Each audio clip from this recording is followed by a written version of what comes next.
자, 속도 특성부터 나왔으니까 이거 볼 건데, 자, 속도식 기억해 두세요. 자, 다시. 속도에는 뭐라 그랬어요? 비례한다. 자속 분의 공급 전압에서 수수료를 뺀 게 바로 기전력이니까 요거에 비례하더라 했어요. 상수 뺐습니다. 그래서 여기에 비례하는 특징을 가지고 있다. 그러므로 결론 어떻게 됩니까? 결론은 회전 속도는 전기자 전류에도 반비례하고 자속에도 반비례하더라. 이것만 기억하시면 돼요. 그래서 속도로 써보면 전기자 전류에 반비례하고 또 속도는 자속에 반비례합니다. 이렇게 말할 수 있습니다. 이렇게요. 그래서 우리가 이것만 기억하고 넘어가시면 돼요. 이게 바로 분권 전동기다. 자, 하나 더요. 만약에 제가 여기에다가요 퓨즈를 집어넣으려고 해요. 이렇게 퓨즈를 집어넣었어요. 이렇게 퓨즈 내부가 이렇게 생겼거든요. 동그란 유리관 안에요 아주 가는 실이 이렇게 있어요. 그래서 여기 회로에다가 연결을 시켜요. 그래가지고 여기 전화번을 주고 전류를 흘리면 전류가 이렇게 흘러 들어갈 건데, 이 전류가 꽤 큰 전류가 들어가게 되면, 그러니까 이 퓨즈 이 선이 견딜 수 있는 그 전류보다 더 큰 전류가 흐르게 되면은요, 전류가 흐르게 되면 열이 발생한다 그랬죠. 그래서 큰 전류가 들어가면 큰 열이 발생해요. 그래서 여기가 이게 녹아서 끊어지게 됩니다. 그걸 우리는 두 글자로 용단이라고 하는데, 용단돼요. 그럼 끊어져요. 그럼 이게 어떤 회로랑 같아져요? 개회로가 되는 거예요. 이렇게 빵꾸난 회로가. 그러면 전류가 흐를 수 있어요? 없어요? 없어요. 그렇게 보호해 주는 거예요. 그래서 과전류가 흘렀을 때 퓨즈를 삽입하면 퓨즈가 용단되면서 과전류 흘렀을 때 그 회로를 개방시킴으로써 보호할 수가 있어요. 그런 목적으로 쓰는데, 어쨌든 그 퓨즈를 제가 이 계좌 회로에다 한번 넣어 볼게요. 그러면 계좌 전류가 흘러 들어가겠죠. 근데 계좌 전류가 좀 커지네? 그럼 여기 어떻게 돼요? 끊어지겠죠. 그러면 계좌로 전류가 흘러 들어갈 수 있어요? 없어요? 여기 이제 개방이랑 똑같아졌어.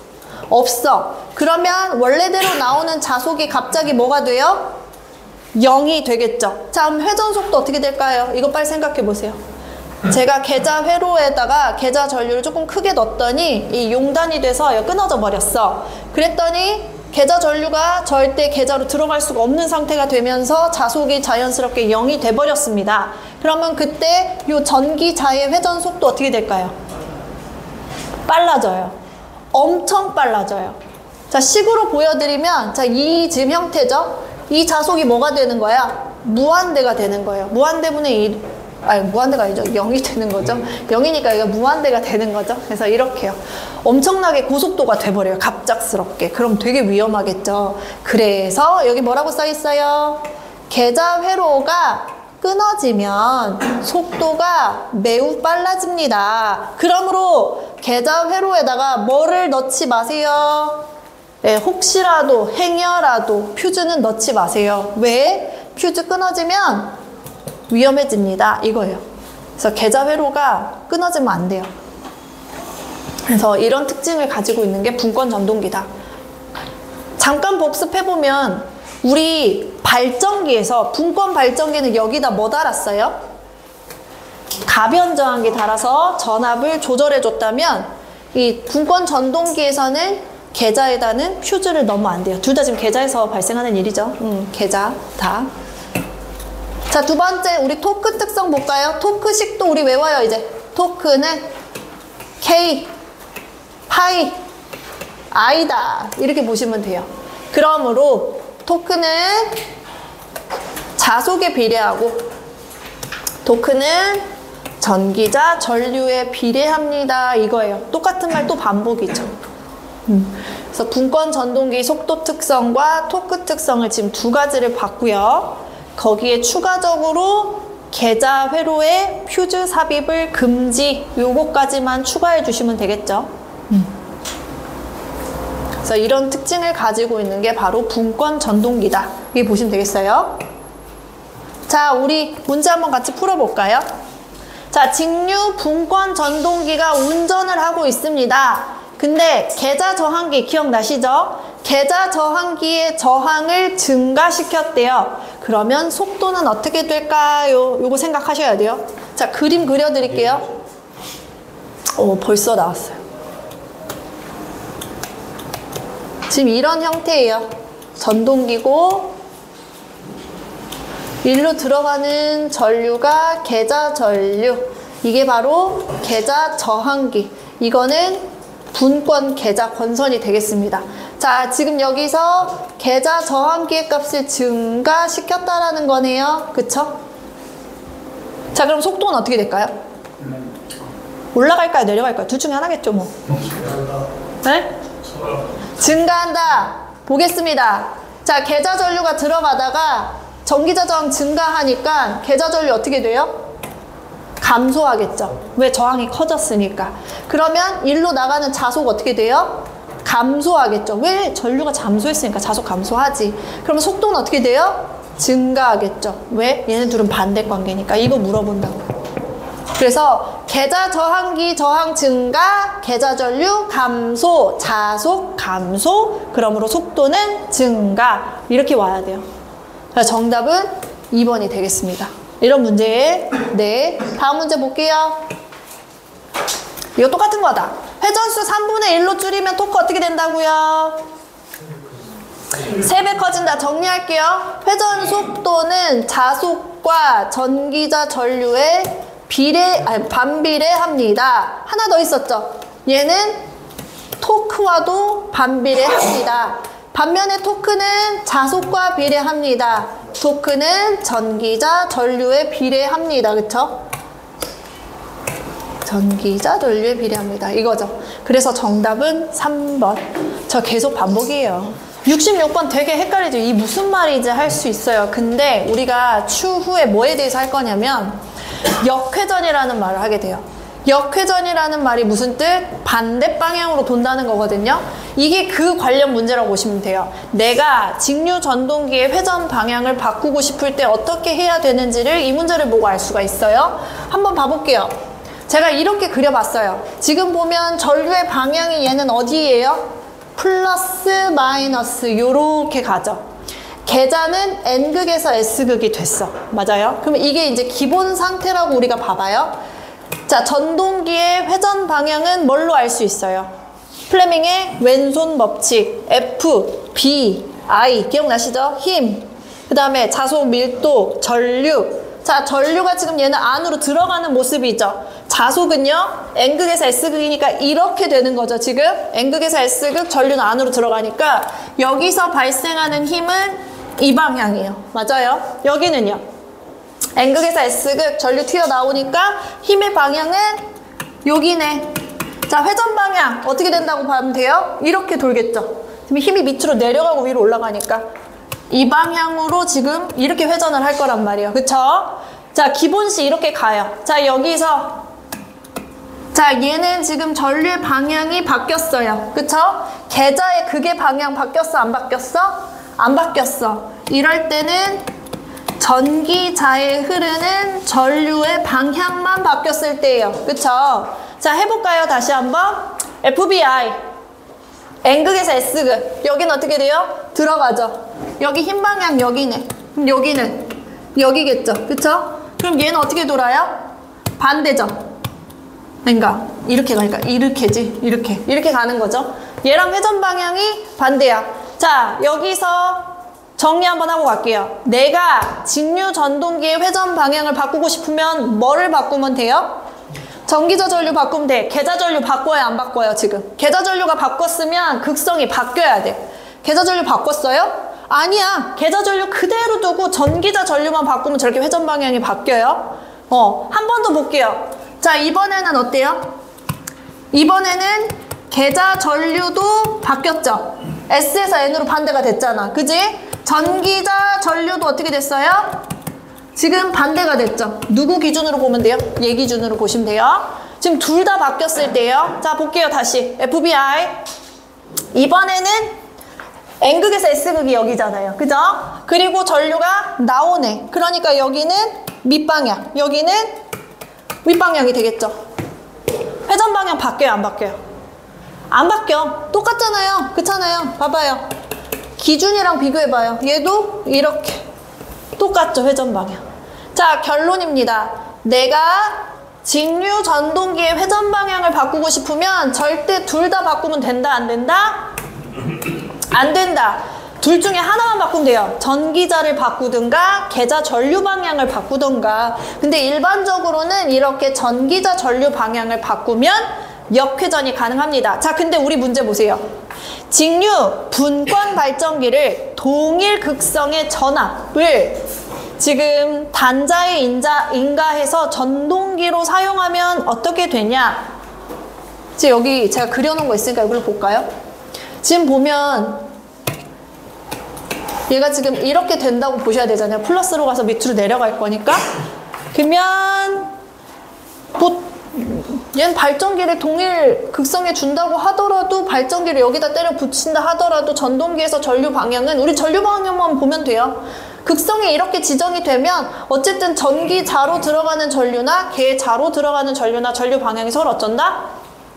같아요. 둘 중에 하나 바뀌어야 되잖아요. 지금 둘 다 들어가는 전류 방향이잖아요. 그러니까 얘네는 뭐 회전 방향이 바뀔 리가 없다. 그리고 이런 문제도 있어요. 공급 전압을 바꿔버렸대요. 이렇게 여기를 이제 마이너스 플러스로 바꿨대요. 자, 그럼 질문. 회전 방향 바뀔까요? 안 바뀔까요? 바뀌어요? 두 개 다 바뀌는 거. 네, 이거예요. 제가 이렇게 바꿔도요. 플러스 이렇게 가잖아요. 여기 들어가죠. 이렇게 들어가잖아요. 둘 다 바뀌었죠. 지금 원래대로 하는 것보다 둘 다 바뀌었잖아.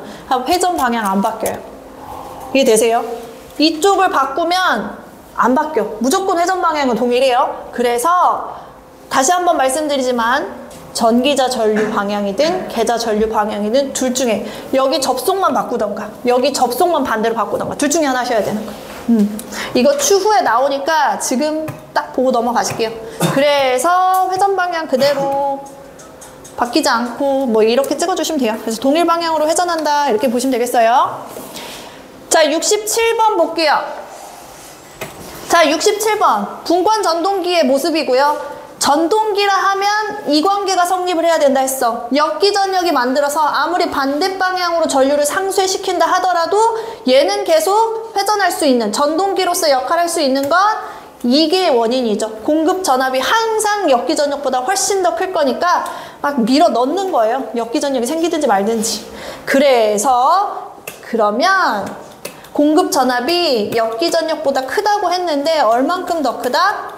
요 녀석이 들어가가지고 생기는 전압 강화만큼 더 크다. 요게 성립을 합니다. 그렇기 때문에 자, 단자 전압이 얘예요.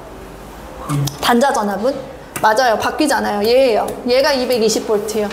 자, 그리고 부하 전류가 50이라는 건 얘가 50이란 뜻이에요. 그쵸? 자, 이때 역기전력이 얼마이냐? 220. 이제 220 맞아요? 곱하기 50. 그죠? 220, 50 곱하면 왜 그러는 거야? 여기서 그쵸? 여기가 왜 그러는 건지 모르겠어요. 자, 거의 대부분이 1로 넘어가게 되죠. 1로 넘어가게 되니까 얘는 50이고요. 여기가 0.25이고 이때 얘가 220이 되는 거죠. 얘를 구하여라. 10이니까 210이 되겠네요. 그래서 그렇게 계산하는 문제다. 그래서 머릿속에서 발전기는 항상 이 상태, 전동기는 항상 이 상태. 크기를 이렇게 기억해 주시면 되시겠습니다. 자, 68번이요. 이 문제 이번 직전 기출에 나왔던 문제예요. 이거 발생 동력 문제. 발생 동력이 도대체 무슨 말을 하는 것인가? 그러니까 이런 말 하지 않았어요? 전기자에 생기는 전기적 출력만큼 반드시 뭐가 생긴다? 기계적인 출력이 생긴다 그랬어. 이게 발생 동력이에요. 그래서 누구를 발생시키는 동력이에요? 회전을 발생시키는 동력이 돼요. 누가? 얘가. 그래서 여기서 말하는 발생 동력은 역기전력 곱하기 전기자 전류를 의미하는 전기적 출력이 됩니다. 그래서 전기적 출력을 계산하세요 라는 문제가 돼버려요. 그래서 다시 한번 발생 동력은 기계적 에너지가 나오게 하는 발생 동력인 전기적 출력값을 말하는 것이다. 자, 그럼 천천히 구해볼게요. 일단 IA가 얼마라는 거 알아요? 거의 다 1로 넘어간다 그랬잖아. 얘는 완전 조금 가죠. 그래서 얘가 100이라고 생각해도 무관해요. 여기다 100을 집어 넣을게요. 자, 이제 역기전력만 계산하면 되는데 우리 역기전력은 어떻게 계산했어요? 공급 전압에서 수수료를 뺀 거라 그랬잖아. 그쵸? 공급 전압이 얼마? 120V, 전기자 전류 100, 전기자 저항 0.2. 그러므로 역기전력은 100V구나 라는 결론이 나와. 그래서 여기다가 뭘 곱해주면 돼요? 100V 곱해주면 돼요. 정답은 1000W가 됩니다. 근데 요 세 개 묶어서 뭘로 바꾸면 돼? 킬로로 바꾸면 돼. 그러니까 얼마가 돼? 10kW가 돼요. 정답은 그래서 10이에요.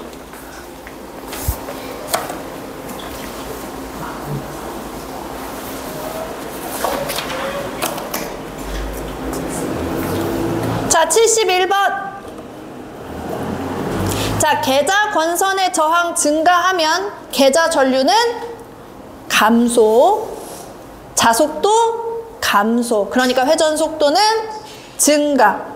네, 이 메커니즘을 기억하셔야 돼요. 이거요. 자, 72번. 이번엔 다른 말로 물어봤죠. 계자 전류를 약하게 하면, 이거 더 쉽게 물어봤어요. 계자 전류가 약하면 자속이 약하니까 회전 속도 증가. 그렇죠. 자, 73번. 자속이 2배로 깡충 됐네. 회전수는 2분의 1배로 감소. 바로 가야죠. 둘이 반대 관계니까. 자, 74번. 계자회로 갑자기 끊어졌어. 그럼 어떻게 된다? 그렇죠. 고속이 되죠. 굉장히 위험하다 그랬어요. 정답은 4번이다.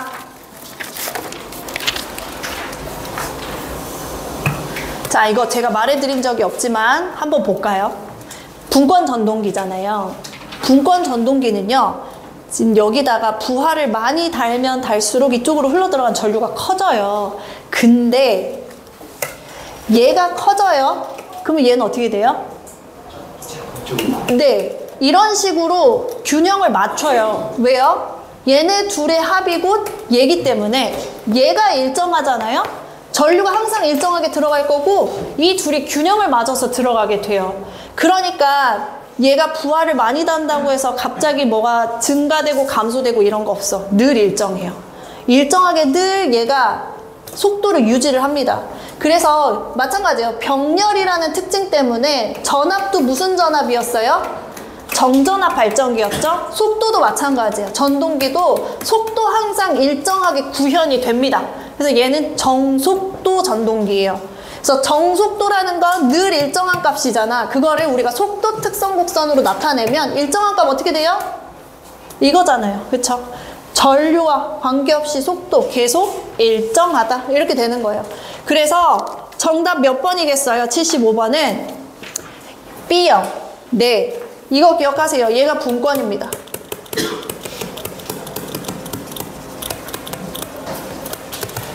이렇게 돼요.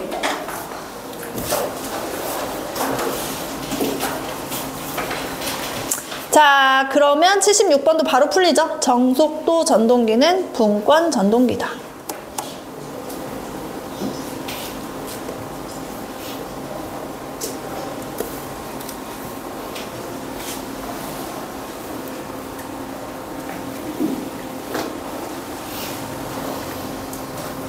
네, 이렇게 정리하시면 되시겠습니다.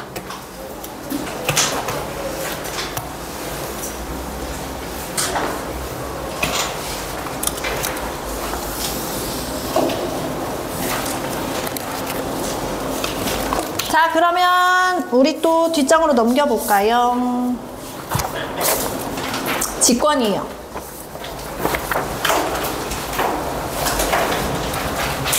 얘도 속도 특성, 토크 특성으로만 딱 나눠서 볼게요.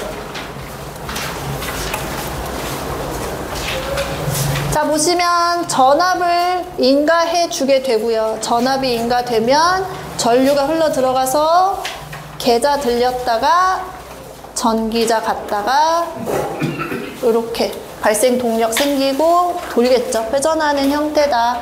이렇게 보시면 되고요.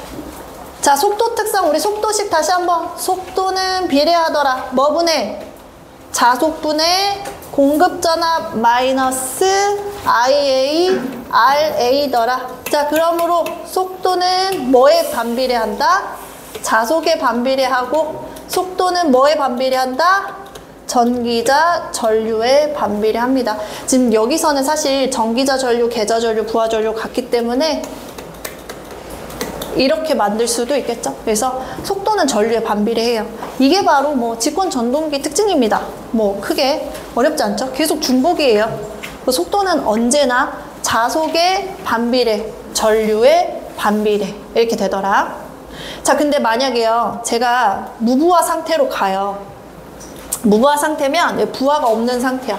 그러니까 여기에서 부하가 없으면 뭐 이런 상태가 된다고 보시면 되겠죠? 그래서 자, 무부하 상태가 되면 흐르는 전류가 뭐가 되더라? 0이 되더라. 개방과 같음으로. 그러면 여기가 0이 되면 갑작스럽게 0이 되면 전류가 다 0이 되니까 자속이 어떻게 돼요? 0으로 뚝 떨어지게 될 것이고, 이 회전이 갑자기 멈추진 않을 거 아니에요, 돌고 있는 게. 그쵸? 근데 이렇게 되는 순간 또 어떻게 되더라? 네, 이렇게 되더라 라는 거예요. 갑자기 멈추진 않을 거 아니에요. 그쵸? 그래서 얘도 무부하 상태로 운전하게 되면 회전 속도가 갑자기 올라가더라, 이런 거죠. 그래서 무부하 상태로 운전하지 마, 이런 뜻이고요. 자, 이거 보시면 시험 문제에서는 이렇게 나와요. 벨트로 운전하지 마, 이런 말이 나와요. 왜냐면 벨트가 벗겨지면 무부하돼. 그러므로 얘를 벨트 하지 말고 체인으로 해. 이렇게 보기가 나와요. 그래서 이렇게 되더라 라고 보시면 되시겠습니다.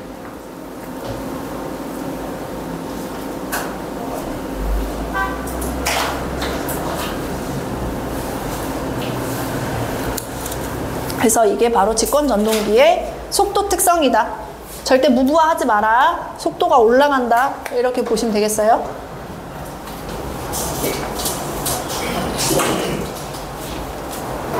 자, 토크 특성 보겠습니다. 네, 여기는 한 별 3개예요. 아까랑 좀 다르다는 말이 되겠죠? 굉장히 중요하니까 보도록 하겠습니다. 자, 일단 토크라는 녀석은요, 아까 K, 파이, 전기자 전류에 비례한다고 했어요. 근데 우리 직권 전동기의 특성상, 자, 봐봐요. 얘가 누구랑 같아요? 계자랑 똑같죠? 들어오는 전류가 이거랑 다 똑같아. 자, 이 자속 누구랑 똑같이 만들어져요? 계자 전류랑 똑같이 만들어지겠죠? 그럼 이거를 이렇게 바꿔도 되겠죠? K의 계자 전류, 전기자 전류 이렇게 바꿀 수 있겠죠? 이만큼 나오니까. 그럼 이거 다시 바꿔볼 수 있죠? 얘랑 서로 크기가 어때요? 같죠? 그러니까 K, I 제곱 바꿀 수 있죠? 이렇게요. 이게 직권 전동기만의 특징이에요. 직권 전동기가 모든 전류는 다 같으니까 결국에는 자속을 만들어내는 계자 전류랑 전기자 전류의 크기도 똑같아요. 그래서 결론은 토크라는 녀석은 전류의 제곱에 비례한다는 아주 중요한 특징.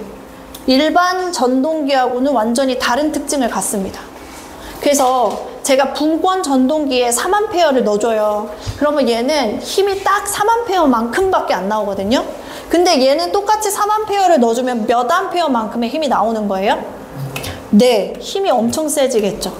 그래서 직권 전동기는 힘을 많이 필요하는 곳에 써요. 예를 들면 사람이 몇 천 명 앉아있는 전기철도, 얘 처음에 시작할 때 얼마나 많은 힘이 들겠어요, 그쵸? 그리고 중력을 거스르고 올려야 되는 기중기, 이런 거에 써요. 이거 크레인이라고도 하죠. 그래서 힘이 엄청 필요한 그런 목적에다가 쓰는 게 바로 직류 전동기다. 이유는요, 전류의 제곱에 비례하니까 같은 전류가 흐르더라도 얘 제곱에 비례해서 힘이 생기기 때문입니다. 그럼 이제 이런 문제를 물어봐요. 다음 중 직류 직권 전동기의 토크 특성으로 알맞은 것을 고르시오. 1번, 토크는 전류에 비례한다. 2번, 토크는 전류의 제곱에 비례한다. 토크는 전류에 반비례한다. 토크는 전류의 제곱에 반비례한다. 이게 나오겠죠. 정답 몇 번? 2번이요. 지금은 알겠죠. 바로 배웠으니까. 네, 정리를 잘 하셔야 돼요. 그래서 직권 전동기의 특징이다 라고 보시면 되시겠습니다. 자, 그러면 얘는 속도 특성이 어떻게 될까요? 얘도 한번 그래프로 한번 그려볼까요? 얘는 속도 특성이 어떻게 될까요? 아까 전류, 속도 이렇게 되잖아요. 그쵸? 얘는 반비례하더라. 이렇게 보시면 돼요. 이게 바로 직권입니다. 그래서 속도는 전류의 반비례 그래프. 이게 아까 뭐였어요? 분권이었죠? 이렇게 돼요.